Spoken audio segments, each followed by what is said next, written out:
So we are now back outside the car, and I wanted to talk to you about suspension and brakes. So in fact the chassis look much better than the rest of the car. It's all like brand new. If I could show you the car on a lift, it would be better. But basically I redid everything underneath, new rubber everywhere, overhauled front end, overhauled rear end.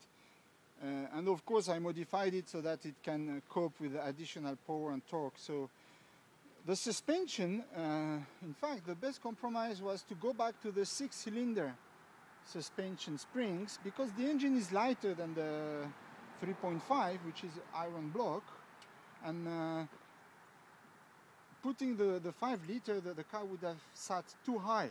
So back to the 6-cylinder suspension, the car is sitting right where it should be sitting.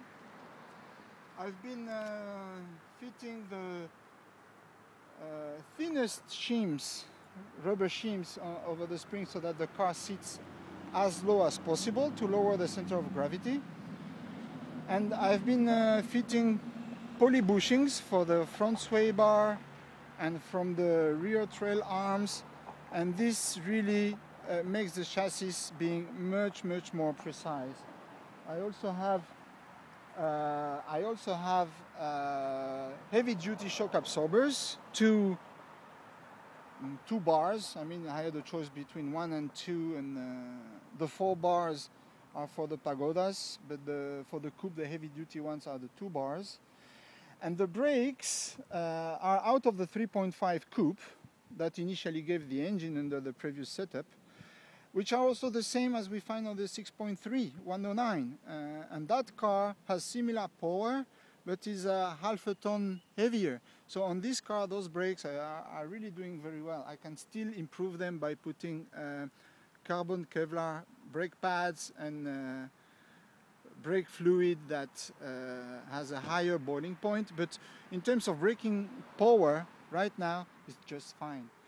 And the rear axle is a 327 out of 108 4.5 with limited slip, and I used a bit of my tricks to stiffen a bit the whole setup so that it has less lateral play in heavy cornering, and also the fuel tank is out of a 6.3, so is 27 gallons. That's for better autonomy for my next coast-to-coast trip.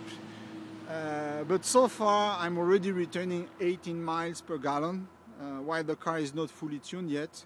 I have good hope to go to 20 miles per gallon, which is already way better than what I was getting with the 3.5, though I now have much more power and torque.